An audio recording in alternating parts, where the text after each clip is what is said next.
تاکہ تلاوت کے دوران ہمیں خشوع اور خضوع حاصل ہو۔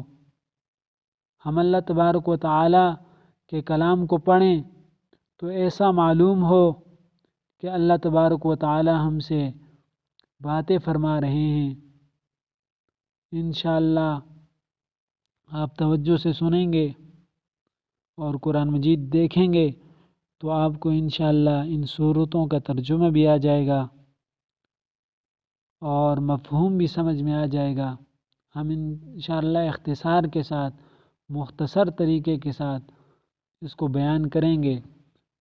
سب سے پہلے ہم ابتدا کریں گے انشاءاللہ سورۃ یاسین سے، کیونکہ ہر مسلمان یہ صبح نماز کے بعد تلاوت کرتا ہے۔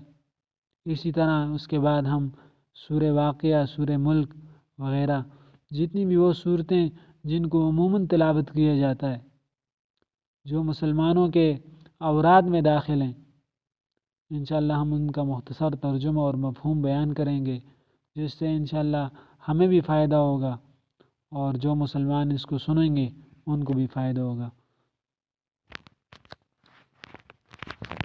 آپ حضرات کوشش کریں پابندی کے ساتھ یہ سنیں، جو سمجھ میں نہ آئے دوبارہ سنیں تو انشاءاللہ آپ کو اس کا مفہوم سمجھ میں آ جائے گا۔ جزاک اللہ خیرا، وآخر الدعوانا الحمدللہ رب العالمین۔